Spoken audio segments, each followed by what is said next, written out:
life coach, mentor, motivational coach, personal coach. What is the difference? In this edition of Motivation Monday, I speak with a person who told me all about life coaching for the very first time. Stick around for executive and life coach Paul Strobl to break it down.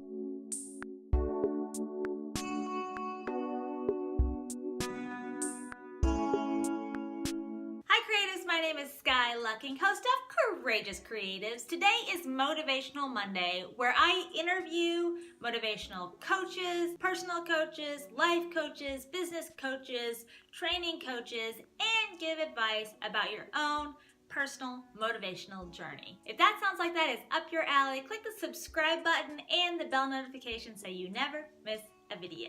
Do you remember the first time you ever heard of the concept of a life coach or motivation coach? I know exactly where I was. I was in Buenos Aires, Argentina. At the time, I was a travel writer and I met Dan Carlin. Dan Carlin, of course. He was the host of the BA podcast back in the day. He had these terrific parties where you were bound to meet amazing and interesting people. It never disappointed. One of those people at Dan Carlin's famous parties was Paul Strobl. When I asked Paul what he did, he said he was an executive and life coach. And I was like, say what? Since then, life coaching and personal coaching has gained popularity and is a bit ubiquitous, and people are looking for advice. Maybe not necessarily a therapist, but someone that will get them on track. I spoke with Paul, who was in a ski resort in Bulgaria, and he told me a little bit about the difference between a life coach, a mentor, a therapist, also what someone should be looking for in a life coach, how you know you're ready for one, and a book recommendation to get you started on your path. Check it out. I would say all the different people who call themselves coaches, they're all the same. In that, inside our industry, if you're trained in coaching, you're trained in life coaching. So all coaches are life coaches. Whether they call themselves a marketing coach, a business coach, a motivational coach, basically that's just marketing, and that's where they're going after, or the way they want to be defined, or who they want to work with. The big difference between therapy and modern coaching is the time element. So the tools that we use are very much the same, but the end goal is different. So the goal of therapy is typically to work with somebody's past to bring them to a healthy present, to help undo any type of traumas or things because they're currently not functional in some area of their life. In coaching, we work with people who are already functional. They might have already done some of that work and worked with a therapist, and they're functional now. They're getting stuck in what's next. So anybody that has success in therapy, or anybody who's asking themselves, okay, I have this and this is working well, my relationships are good, my job, I'm able to go to work and do things, but what now? What's next? And that's where coaching comes in. The difference between a mentor and a mentor might use coaching methods also to help stimulate the thinking process of the mentee, but a mentor has been there and done that in a very specific area. So a mentor in maybe the healthcare industry, maybe they're a retired hospital CEO, and somebody who's middle management seeks out this person who has been through it all and really knows what's going on in the industry and how to get there, and can share their story about how they did it. So it's a lot of advice giving, a lot of, hey, this is how, but a mentor has that experience and has already been there and done that.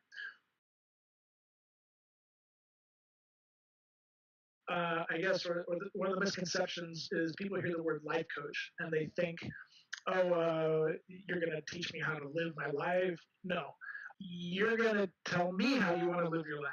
My job as a coach is to ask the right questions to uncover you. So it's a question of getting you out in front of yourself so you can see it and you can see your capabilities and you're empowered to take action for the things that you want. because it's much more powerful to ask questions for you to see it than to just tell you. If somebody gives you advice, one of two things happens. Either you take the advice and you're successful at it, and then you're going to come back for more advice. So that's not very empowering. You're not doing it on your own. The other option is you take someone's advice and you fail. Well, then you can blame the person who gave you the advice. So again, you're not taking responsibility.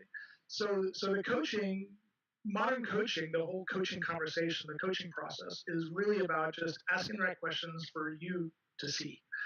And a very good coach has a lot of the same qualities as a good therapist. Number one, they create a very safe space for you to talk about things, right? So they need the safety of being able to say anything without being judged, without creating a story, without feeling insecure about what you're saying. So that safe space is something that's kind of innate for a lot of people, right?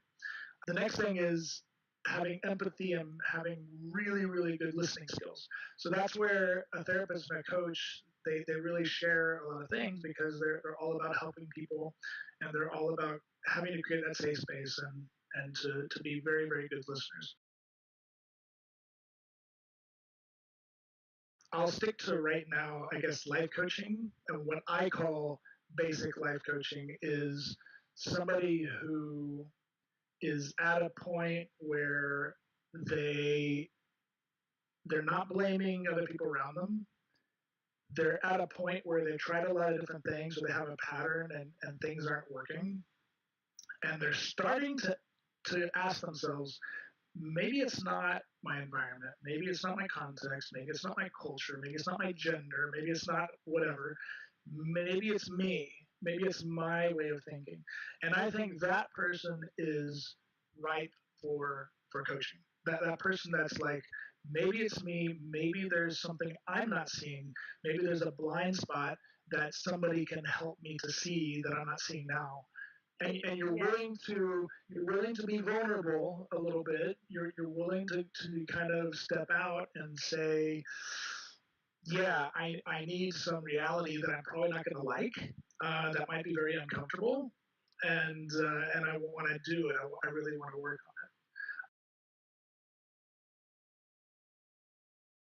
on it. Am I in love? Is that part of the coaching questions? I am stupid crazy in love. Yes. It's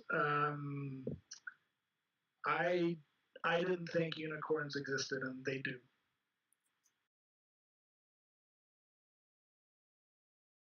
Can I say two books? I say two books because I think one book is the what and the other book is the how. Um, the book that I would recommend first would be Eckhart Tolle's A New Earth. He's most famous for The Power of Now, but I think it's in a question answer form that's a little bit confusing. So I'd say start with A New Earth and maybe even skip the first 30 pages or so because it's a little weird and what's happening. I was reading that last night. I went to my bookshelf and I was like, because I'm trying to not look at my phone, and I looked at my entire bookshelf, and that was the book that I picked out of my shelf. Sorry, that's freaky. A New Earth.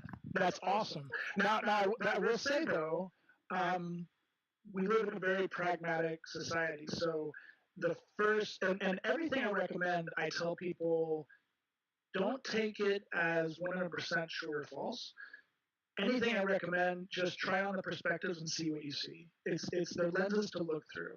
Don't ever fear losing your perspective, because if you have a current painful perspective, I promise you can always go back to that painful perspective anytime you want.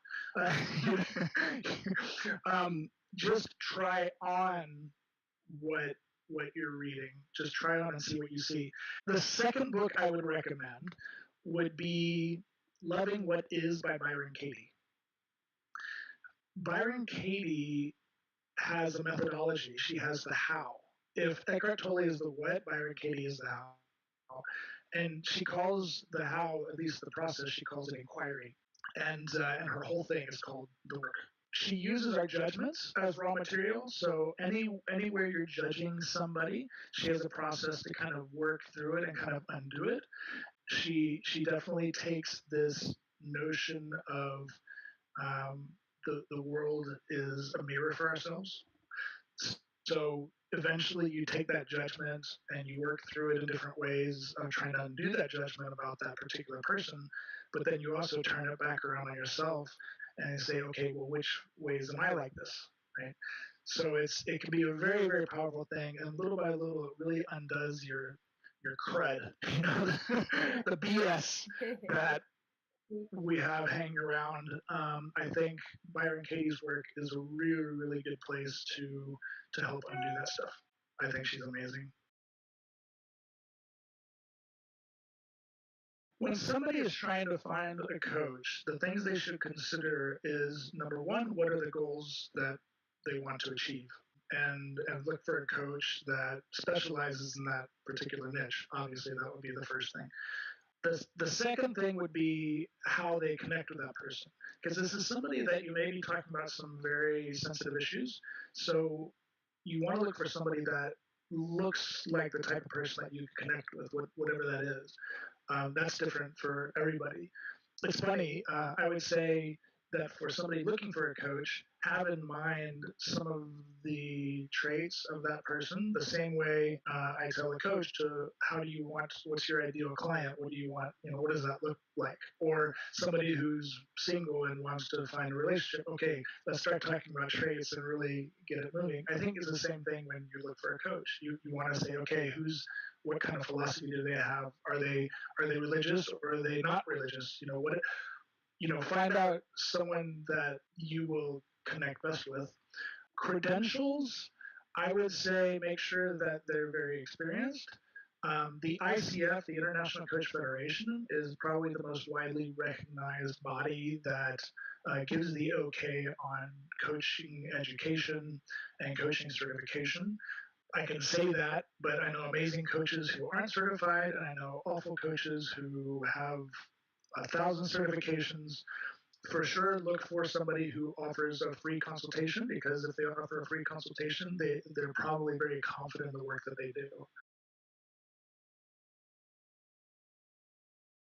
Fear. My thoughts on fear are twofold. Fear is there for a reason. Fear is there to help us survive. In some cases, very, very rare cases, fear is totally necessary. In the rest of them, fear is irrelevant. It's not an indicator of anything. And in fact, I would say if it's not going to endanger you physically in some way, if you're afraid of it, you're probably going the right direction. Awesome. Thank you so much, Paul. It was great to reconnect with you after our time in Argentina. Paul is a very experienced and well-trained coach, both an executive coach and a life coach. He coaches people all around the world. You can see his website and contact information below. He offers a free consultation, so take him up on that if that is something that you are interested in.